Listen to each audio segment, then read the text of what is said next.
Good afternoon. I'm Casey Swales, and welcome to the 2022 NASA Safety Standdown, Safety in a New Era of Space Exploration. As in years past, today we observe our annual Day of Remembrance by taking time out to reflect on the lives of heroes tragically lost in the pursuit of discovery and exploration, including the crews of Apollo 1 and Space Shuttles Challenger and Columbia. As said by Administrator Nelson and Deputy Administrator Melroy in messages this week, it's also a time for us to reflect on the lessons learned from these tragedies and to remind ourselves of the critical responsibility each of us has in carrying and safely executing the mission. As we prepare to return humans to the moon and onto Mars, we must continue to embrace our core value of safety as both an institutional and an individual responsibility. And our core value of inclusion reminds us to ensure that every voice is heard and every NASA member family feels comfortable speaking up. Our discussion will cover many insightful and possibly some difficult topics from experts.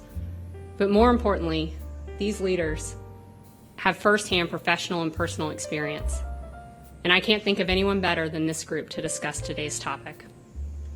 While they need no introduction, Administrator Bill Nelson, Deputy Administrator Pam Melroy, Associate Administrator Bob Cabana, all former NASA astronauts, and Russ DeLoche, NASA's Chief of Safety and Mission Assurance.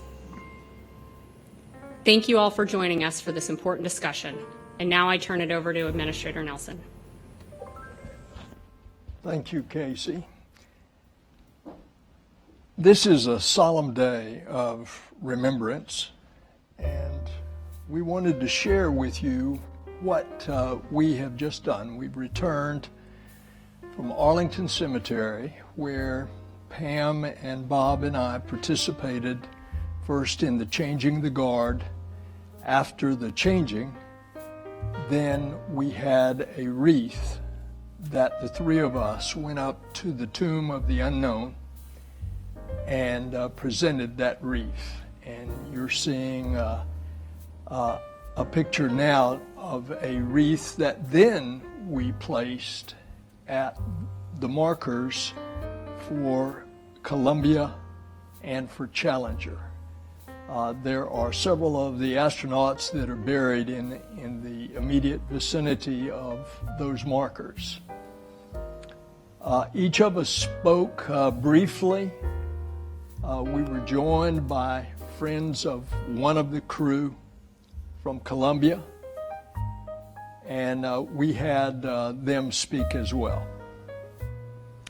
General Charlie Bolden joined us in the audience. Former administrator and former administrator Sean O'Keefe as well joined us. And then we walked over to another part of the cemetery where there is the new Apollo 1 marker, and two of the astronauts of the three are buried there, Grissom and Chafee. And we had another moment of reflection and remembrance. As we're walking back to get into our vehicles, I remembered that John Glenn is buried not far. And so a few steps off of the roadway, the three of us went over to pay tribute to John Glenn. It's interesting, on his tombstone, he says U.S. Marine Corps. Then he says fighter pilot. He says astronaut and senator. I think of all those, the Marine Corps is probably the most important. It's a solemn day, it's a sad day, but it is a day for us to remember not only these wonderful people and to remember them as the vibrant people that they were, but also for us to remember the lessons that we should learn from those accidents, because mistakes, human mistakes, cause those accidents. And since we live in such a high risk, high charged environment where so many things are just right on the line, and this agency is, I keep saying, it proves that the impossible becomes possible, but it's not without risk. And that's what we want to minimize. And so the three of us want to share with you some of the experiences that we've had over the course of remembering back about these three crews. I was on Hoot Gibson's crew, which was the 24th flight of the space shuttle. We still have the record, not enviable, of the most delays and the most scrubs, 4. But the reason I mention that, we were supposed to go in December of 1985. We didn't get off the ground until the 12th of January, landing on the 18th. And of course, you remember what happened on the 28th, 10 days later. There are lessons learned when the Rogers Commission, named after Secretary of State Rogers, went in and did the examination, and they, in fact, had such luminaries as Neil Armstrong on that commission. What they concluded that a number of mistakes had been made. They pointed, for example, to the second scrub that we had on the flight back, a scrub in early January, in which someone had overridden the computer and started to drain out 18,000 pounds of liquid oxygen. And an alert supervisor caught it that the LOX line was too cold and stopped the count at T-minus 31. The Rogers Commission noted that because they thought that fatigue had played a part. And so going forward, let's keep that in mind, not to be so fatigued that at critical moments of decision making that we're not at our best. But then look what happened to Challenger. They got down to the night before. The weather has now gone down to 25 degrees Fahrenheit. There are icicles hanging on the launch tower. And Jim begs, and you're seeing the crew coming out. And they don't have on their top coats because they went from crew quarters there right into that crew van. But it was 25 degrees the night before. At this point, it's probably about 29 degrees. By the time that they finally launched, it was 36 degrees. But what did that do? The rubberized gaskets in the field joints of the solid rocket boosters, called O-rings, that cold weather the night before had stiffened them. And so as Challenger launched and those hot gases expanded out the field joint and hit right into the external tank. And at about 9 or 10 miles high, the external tank blew. There are lessons learned from that. Because the night before, back in Utah, the engineers of Morton Thiokol, they were telling their management, stop the count. It's the O-rings, it's cold. Later on in another investigation, I talked to one of the engineers in that investigation. And I said, how were you alerted to know that it was potentially a problem on E-rings other than your engineering expertise? And they said, it was when we got back your Columbia, the 24th flights, O-rings in the solid rocket boosters, we saw that there was blow-by, and you actually launched in a relatively warm 54 degrees, and there were still blow-by. And we said, that's interesting. That happened a previous year. And what was the month? It was January. What's common to January? And thus they were alerted. But the management didn't listen. And it went all the way up the chain of command. It went up to people at the very top. I'm going to tell you one more thing that's quite unique about this flight. Jim Beggs, the administrator of NASA, just a week before, had been indicted by a federal grand jury for something that he did not commit.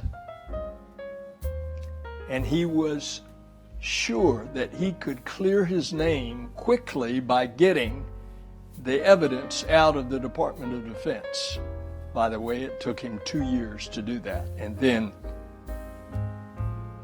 the prosecution dropped the case. But not on that day of January 28th.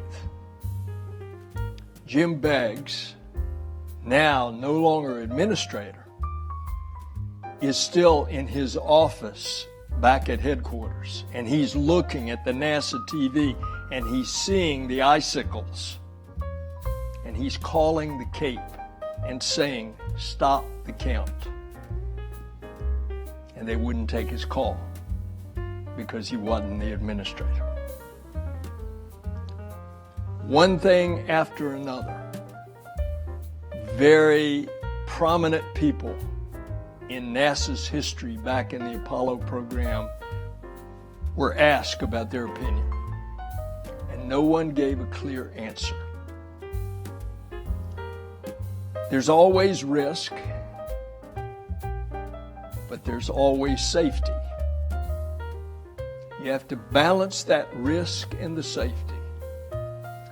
And for an experience that is so personal to me, we had trained with the Challenger crew since we were so late getting off the ground after 4 scrubs.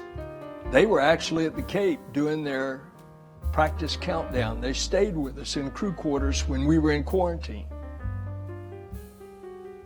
There's always risk. You have to balance that risk with safety. And so this day of remembrance, I hope for all of our wonderful folks in NASA will be another day of reflection, not only on these great people, but also on the watchword of safety. Bob, tell us about some of your experiences. So I'll try and be a little brief because I want to leave time for discussion, but I want to talk a little bit about the Columbia crew. And there's a picture I'd like you to put up. They've got it on there. And I want to personalize these people for you. When we talk about these crews, a lot of folks are new to NASA, but these are moms and dads, sons and daughters. They're our friends. And, you know, it's really important that we know who it is we're putting on these vehicles and that we make sure that we are making the right decisions when we do it. If I could get that picture up, because I want to talk a little bit about each crew member and I want to show you something. Obviously, that's not the crew. A much younger Bob Cabana. It is a nice picture of Bob. But this is the Columbia crew, STS 107, and this was my first flight as the director of flight crew operations. I think the hardest job I've ever had is being a family escort when I was an astronaut, standing on the roof of the Launch Control Center with holding a 2-year-old next to one of your best friend's wives, watching 5 to 7 of your close friends go off in that ball of flame. It's a challenge. But if you look at Rick Husband there on the lower left, Rick was one of the finest Christian men I've ever known. Just a really competent Air Force test pilot and a really nice man. Behind him, you got Dave Brown. Dave Brown was not only a naval aviator, he was a flight surgeon in the Navy. And I used to, whenever I needed a new TV or a stereo system, I went to Dave because he was the expert on all that stuff. Next to Dave is Laurel Clark. Laurel Clark was a flight surgeon in the Navy and probably one of the most positive people I've ever met. She always had a smile. She knew when you were down and she'd cheer you up and pick you up. Kalpna was an amazing scientist, engineer, hardworking, and just a great personality, great person. Behind Kalpna there, Mike Brown, Air Force test pilot.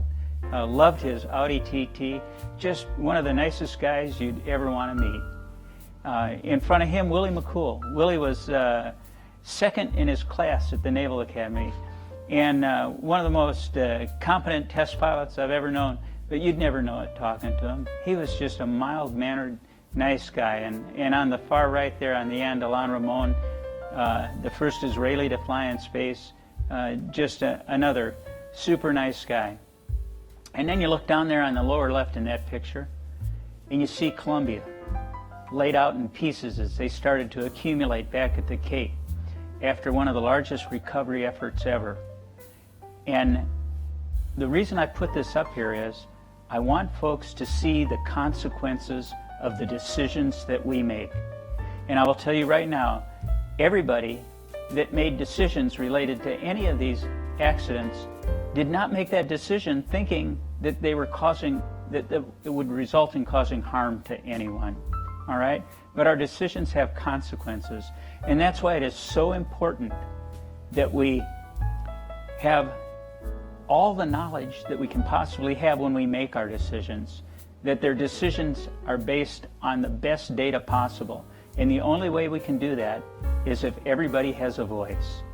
We have to create an environment where everyone participates. You can take the picture down now and we'll just talk. But I think it's really important that when you are running a meeting, everybody has to have a voice at the table. Everybody needs to be listened to, not heard, but listened to, all right? And that's the way we get the best data to make informed decisions. So it's up to us as leaders to ensure that we're encouraging that discussion, that everybody has a voice, that we have a diverse team so that we get the best data to make an informed decision. So I don't ever want to have to go through another Columbia. And if you look at, from 67 to 86 was 19 years. From 86 to 2003 was 17 years. From 2003 till now, it's 19 years. All right? We're in that same time frame. Well, why is that? Well, we've had a huge turnover in our personnel. We have new people. We have different people in leadership positions. I don't want to forget the lessons learned from the past, okay? And we're in a time of great change right now. We're building new spacecraft. I don't want to see us complacent with the commercial crew vehicles that we're flying. We have to pay attention all the time. Every year, this time, I dig out my copy of the Columbia report, and it's kind of fallen apart. I got it clipped together in the middle, but I've got all the key sections highlighted, and I've got notes that I've taken, and I refresh myself. I want to make sure that we are doing the right thing. Pam?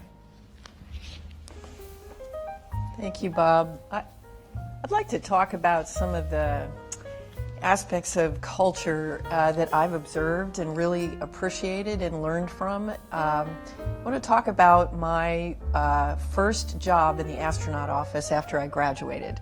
I was a Cape Crusader, and a Cape Crusader is someone who helps prepare the shuttle cockpit for the crew, helps strap them in as a part of the closeout crew. And in fact, as a part of that closeout crew, you're also responsible for rescuing the crew if they become incapacitated inside the shuttle. And I was standing up at the 195-foot level, and my good friends who called themselves pad rats, they made me an honorary pad rat eventually and gave me a hat to prove it, were talking to me about crew rescue. And they pointed out a locker right at the end of the area where the crew walks out to the vehicle, and it's right there, and leaned down and pulled up the locker door and told the story that for Apollo 1, when the fire occurred, I think people are familiar with the story of the fact that because the hatch opened, opened inward, there was so much pressure they couldn't get into the vehicle after the fire. The truth is the crew would not have survived. I think, maybe if they had been able to open the hatch. It all happened very fast. But one of the stories that's probably less well known is that in their hurry to try to get inside that hatch, they went to the safety locker where all the safety equipment was stowed, pry bars and things like that, and it was locked. And nobody at the pad knew where the key was or how to get in it. And so almost 30 years later, this was 1996, they remembered that story and they said, this locker is never locked. It's always open for, any kind of an emergency. And I just really took that on board and went, wow. I mean, they remember and they know why. As test pilots, we have a saying, there's a lot of procedures written in blood. It's things that we've learned because we've learned the hard way. And it really resonated with me. And so shortly after that, when I was out at the Cape, I was out at KSC giving a silver Snoopy, and a manager of the person who I gave the Snoopy to said, have you been out to pad 34? And I said, no, but I've heard this story from the rescue folks. And so he took me out there, and I was reflecting on it today when we were at Arlington, because it feels like hallowed ground to me. And I had that same feeling at Arlington.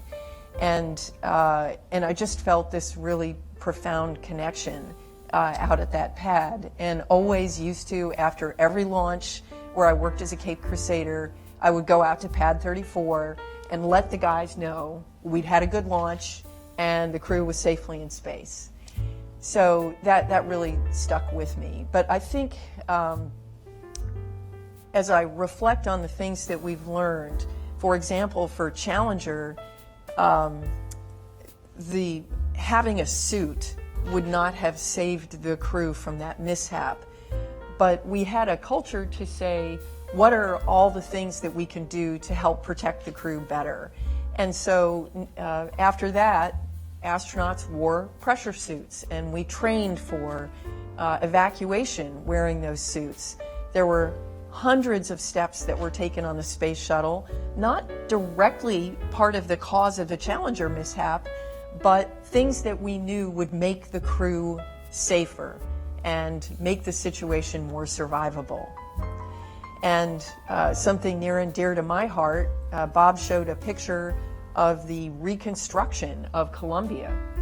Well, as a result of that reconstruction, where we had pieces of the vehicle that we could go back and do an analysis, we did the first ever crew survival investigation.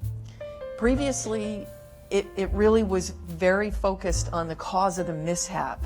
But this was a dedicated survival investigation to say, how did everything work? How did their procedures work, their training, and very importantly, their equipment? Not directly related to the cause of the mishap, but making things safer. And what was really important is that we, NASA, sent a copy to every company, at first every country engaged in human spaceflight, but also, if you think back 2008, that was sort of the beginning of a lot of commercial activities, right? There were a lot of companies just starting to talk about commercial human spaceflight. Anyone who ever talked about it, we sent them a copy. And I think, as I reflect on, what does that culture mean to me? I think it's that we learn everything we can to make the deaths involved most meaningful, not just how to fix the one thing or 5 things that were involved in the mishap, but to really have a culture of saying, let's look at everything that could affect the safety of the crew, and let's think about it. Even if nothing's happened yet in that area, how we can make things better. And that's a culture we need to share out with the rest of the world and our commercial partners at a pivotal moment like this. We remember and we rise. That's our culture. And we never forget. NASA's on a roll right now. You look back the past year, Perseverance, DART, IXPI, James Webb. Look at the commercial crew to the station, commercial cargo. All of it's going so well. But as Bob says, it's been 19 years. And we've got to constantly be on our toes. Bob, as we're getting ready for Artemis 1, what are some of the things that come to mind? Oh my gosh. I think, one of the things is that, we can't get launch fever. We got to pay attention. Folks, we got to process. We got to work through it methodically. We got to make sure that we cross all the T's, dot all the I's. I think one of the big challenges is going to be getting all the paperwork closed out and making sure that we've documented everything correctly, that we haven't missed something. Of course, Artemis 1 is a test flight without crew, but we intend to put crew on this vehicle. We are certifying this to fly with crew on its second flight. So we got to make sure that we do it correctly. And I think the key thing is, we can't get launch fever. Yeah, I know we want to get it going, but we also got to make sure that we're taking our time and doing it right. Russ, what are your thoughts on all of this? Well, I'm not a former astronaut, so I have to have notes. But I do have a few that I wanted to share about risk. And I'd like to start actually with a quote from Charlie Bolden. He said, "When you do stuff that nobody else has ever done, you have to be willing to accept risk. We have to be willing to do daring things. Put another way, risk intolerance is a guarantee of failure to accomplish anything of significance." And at the beginning of a program, establishing that risk posture up front is very critical. And that establishes how much risk are you willing to take in each domain, cost, schedule, performance, safety. And that risk posture has to consider, what's the benefit of taking that risk? What are we gaining by taking that risk? What makes the risk worth it? NPD 1000, if you've read our governance handbook, it talks about that. It talks about a concept called risk leadership. But human spaceflight is not inherently safe.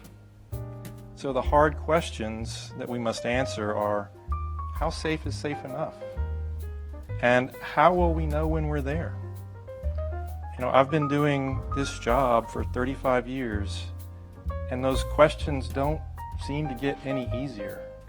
But they're very important to address up front so that everybody understands where the line is. And then once you're in program execution, we need everyone engaged in identifying and communicating risks so decision makers can understand when that line has been crossed. Taking risks smartly versus being reckless. I think that's what we owe to our crews and their families. So today we pause to reflect on our past and the hard lessons we have learned, and committing ourselves to not repeating mistakes. We may make new mistakes as our mission to explore and discover takes us to new places, new challenges, new environments. But to honor those we have lost, we must not let the lessons of Apollo 1, Challenger, and Columbia show up in another investigation report. To end with another Charlie quote, we must constantly balance our risks and rewards and always, always put the lives and safety of our people first. And Russ, I want to give you and your team a compliment. You don't say no, you look for that yes, if answer, and it's understanding what we can do to mitigate the risks as we move forward. We are in a very risky business, and a lot of folks, as we transition to the commercial model in some places, if you look back, hindsight's always 20/20. It's easy. You ask me what I'm thinking about, what worries me, and I worry about all the decisions that we make. Are we making the right decisions now? If something happens down the road, is it going to be a decision that we made that could have impacted that one way or another? Because, after the fact, you can look back and say, oh man, that wasn't a good decision. So I think, again, it gets back to making sure that we have all the data to make the best informed decisions. So that's always a concern. But when I look at the different models that we have now, if you look at both Challenger and Columbia, those were, cost plus contracts with NASA deep involvement in each one of those. And just because you have that model that we had then, that doesn't mean that it's safe. Safety isn't by the model that you have. Safety is how you operate. You can have other models, and you need to ensure that the safety is embedded in it. I'd like to bring up a point too. I think, as we're talking about the years that have gone by between the mishaps, I was out with you at the SLF on the day that the Columbia crew did not come home. And I was, I'd flown in space, but I was not as experienced as you. You had lived through Challenger. No one out there had been at NASA for Challenger. And I don't know how we could have, the shuttle is a hypersonic vehicle. It's going to land, plus or minus a second or so. It's not going to be a few minutes late like an airplane.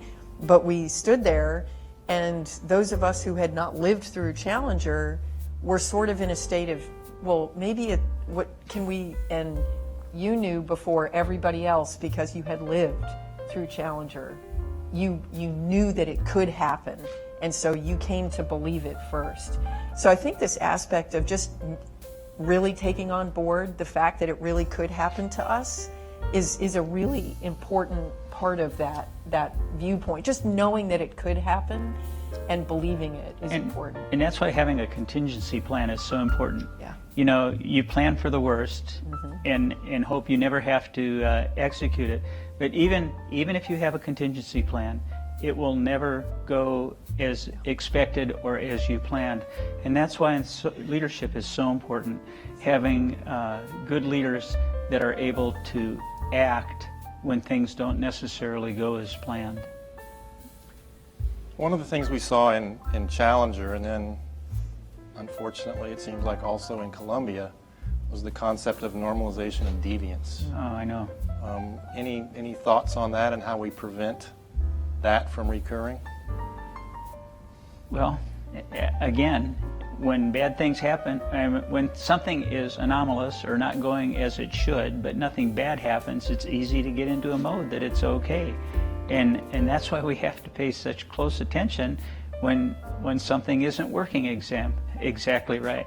I would say we've seen a couple of delayed parachute delays now on forced chute with cargo vehicles returning and one crew vehicle. And we need to make sure that we understand the model that we have, that we're okay as we go forward. That's going to require a little looking into, and not just accepting that, well, it's okay, nothing bad happened. And of course, since we have this model where we are now working with the commercial companies, We want to assure you that NASA is very much involved with the commercial companies to ensure this safety. But we don't want to ever get into the mindset, oh, well, the company is doing that as part of the commercial crew, or in the case of the moon landing, the commercial lander.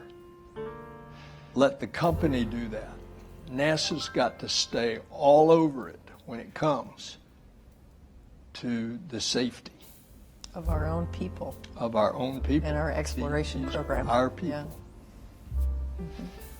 And that's what it all comes down to. It comes down to taking care of people, to leadership, to communication. I mean, I think communication has been the key in so much of this.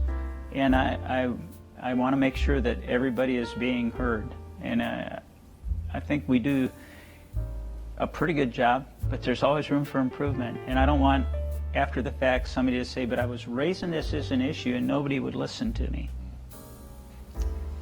And of course, the examples we've given you to the day that we have had some personal experience in, all are around this idea that when you stop communicating, when you think you know it all, and you're not listening to your people, that's when you get in trouble. So we hope that this discussion, do you have anything more for us? I do have a question for Pam. So Pam, as the champion of diversity, equity, inclusion, and accessibility for NASA, how do you see that, those elements playing into the culture that we want to have that ensures safety going forward? DEIA is so central to our mission for a couple of different reasons, and each aspect has some angle or lens that we can look at how it impacts our mission and our safety. Particularly as we are doing very difficult things. I mean, we felt this way with the crew. It was really good to have diverse backgrounds. One of my favorite stories is that at the Intelsat rescue, the guy on the crew who knew absolutely nothing about EVA, the rookie pilot, Kevin Chilton, one of the best astronauts we've ever had, but on his rookie flight, asked the question, well, why can't we send 3 astronauts out EVA at the same time? No one would have thought of that without somebody who had no preconceived ideas. So as we are doing the things that are challenging, we need to have a set of diverse perspectives for problem solving, for creativity, for new ideas, and seeing things. But I think inclusion in particular and accessibility gets to the point of all voices being heard. Absolutely. And to make sure that everyone feels safe, they are sure that they are a part of the NASA team, part of the NASA family, and that they have the right to speak up and the right to be heard. So to me, it's foundational to both our mission success, but also our safety culture. And Russ, you're now responsible or the owner of the Apollo Challenger Columbia learning, if you will. And I would hope that all of you, when you get down to Florida, if you have not had the opportunity, go to the Visitor Center and tour Forever Remembered at the Atlantis facility, which is a tribute to the Challenger and Columbia crews, and it talks about each of the crew members.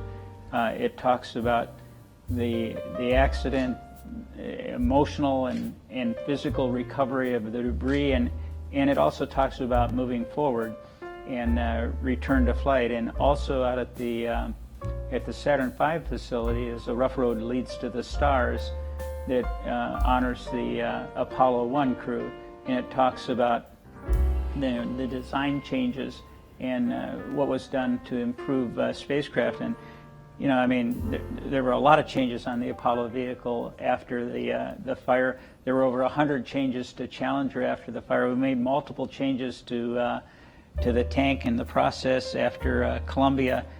I think it's really important. Yes, we had accidents, but we learned from them and rose above them and went on to do more. And I just would like to see us not have to relearn some of this stuff. But what I wanted to get to is, I think everybody that has a chance, we have the Columbia remains stored in the vehicle assembly building. And man, if I had my way, everybody that's a senior leader at NASA would see that firsthand. It goes back to that picture that I showed earlier, the consequences of the decisions that we make. But we do hope that by this summer, things are so that we can restart that safety leadership program and bring executives down to KSC and give them those tours. And you know, Bob, because I was there with you, much credit to Bob for creating those exhibits at the Visitor Center, and they are impressive and they are moving. It's hard to walk through them without tearing up, but thank you. But I really want to see that executive leadership program started. I was just going to We'll say, do it. yeah, that's really important. It's timely and it's very important. And I will say, speaking of training, next week, I believe February 1st, we're rolling out to all civil service training plans in Saturn a new organizational silence kind of familiarization course, so that you can understand what are the factors that go into that. It's usually, as you said earlier, Bob, it's not that there are some person with ill intent running things. It's just that there's these dynamics that sort of, if you're not on guard, they happen and contribute to the wrong environment. And by the way, I thought that Challenger safety course that was in Saturn that we all had to take was excellent. Really You guys did a great job on that. You did. Well, we want to thank you for joining us today. We wanted to have a discussion on a day of remembrance as we look forward to this incredible future that we have. We are, by nature, in the NASA family, we are overcomers. And we have overcome these tragedies, and any tragedies in the future we will overcome. But being an overcomer is also being someone that is concerned about the subjects that we've been talking about, safety. So we thank you for being a part of this discussion. We thank you for reflecting with us on this day of remembrance. We thank you for remembering these heroes and many more that we have not talked about. People that lost their lives in the NASA program that have not been memorialized here, but in a training accident or something of where they were actually contributing to NASA, lost their life. So it's good to remember, but it's good to look forward. So thank you for joining us. And we're going to put on the screen a picture of the astronaut T-38s flying in formation. And when one of the four pulls up, going heavenward in the missing man formation. God bless you. Thank you for your public service to our country and to NASA.